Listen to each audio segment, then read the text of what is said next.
L'important n'est pas de savoir à quel point tu es bon dans le maniement du couteau. L'important, c'est de savoir à quel point le maniement du couteau est bon pour toi. C'est donc l'image que j'utilise ici personnellement pour dire mon désaccord total avec cette citation très célèbre dans le Jiu-Jitsu brésilien. Bonjour, je suis Jean-Serge Moumba, le spécialiste de tes relations plus épanouies au quotidien. Alors là, je m'attaque à cette citation et j'ai envie de te dire ceci. Tu es spécialiste du maniement du couteau. Tu as avec toi un couteau taillé sur mesure que tu as fait faire dans les ateliers japonais quelque part dans les îles d'Okinawa et te voici donc possesseur de cet outil qui te sert à la fois pour des besoins culinaires mais aussi peut-être pour des besoins de chasse et parfois même de bricolage pour tailler dans du bois. Alors, je te pose la question, que peut faire ce couteau sans ton intervention par le manche? Si tu venais à poser ce couteau sur la table et que tu dis, écoute, couteau, aujourd'hui, je suis fatigué, je prends un peu de repos, je fais une petite sieste, et c'est à toi de prendre le relais tout seul. Eh bien, ce couteau ne ferait rien. Cela pour te dire que le couteau en tant que tel n'est qu'un outil qui te permet de t'exprimer dans des domaines aussi divers que la cuisine, la chasse, le bricolage et que sais-je encore. Quand il est besoin pour toi de rendre ce couteau encore plus affûté, eh bien, tu décides de choisir un outil qui soit convenable, une ligne qui va te permettre de lui donner encore plus de tranchant. Mais là aussi, c'est ta décision qui permet d'aller vers ces choix-là. Autrement dit, pour ces outils de la coutellerie, ce sont tes objectifs qui prédominent. Tes objectifs te donnent les directions à prendre pour pouvoir atteindre ces objectifs. Et donc, dans ce cheminement, le couteau représente l'un de tes alliés.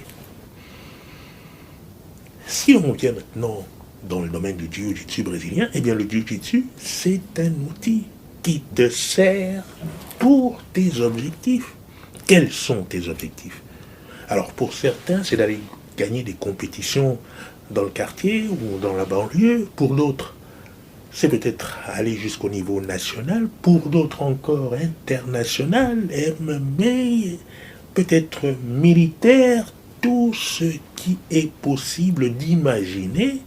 Mais ça, c'est de ton ressort et c'est toi qui décides. Seulement quand tu as décidé d'aller vers quelque part, cet outil vient agrémenter ton chemin. D'ailleurs, on a le jiu-jitsu brésilien, mais ça pourrait être la boxe, ça pourrait être le muay thai, ça pourrait être la lutte, pour rester stricto sensu dans le cadre des arts martiaux, des sports de combat. Mais aussi, vois-tu que même en prenant ces sports différents, il faudra quand même qu'ils viennent servir un objectif. Un objectif, l'idée d'aller quelque part. Si tu fais comme certains, à placer l'outil comme le chapeau de tout ce qui est devenir, eh bien cela veut dire que tu donnes le pouvoir à l'outil. Ça n'est pas possible. L'outil qui devient l'omnipotence pour te dire ce qu'il faut faire, ça n'est pas possible, ça n'est pas envisageable. Mais c'est seulement en pensant de cette manière-là, en donnant tout le pouvoir à l'outil que nous avons des déviances autocratiques, des déviances autoritaires, omnipotents, et tu ne verras que des gens qui ne peuvent s'exprimer que par la lucarne du Dieu ou du dessus. Ils ne peuvent rien dire d'autre parce qu'ils sont devenus des outils à la place de l'outil. Alors pour toi, c'est pas ce que je souhaite. Je souhaite que tu découvres cette aventure formidable que représente le sport du combat via le grappling par exemple, mais qu'aussi tu gardes ton libre arbitre par rapport aux objectifs qui te sont précieux. C'est en ayant cette clarté mentale que tu pourras utiliser le jiu-jitsu comme les autres sports de combat à bon escient.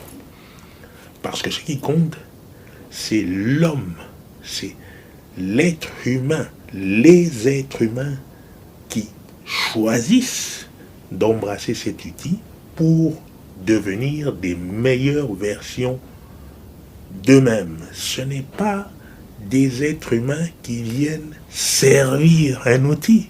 Ça n'a pas de sens. Donc il faut arrêter avec cette forme de propagande qui est aussi le foyer de la malveillance. Voilà, moi je te dis à la prochaine vidéo.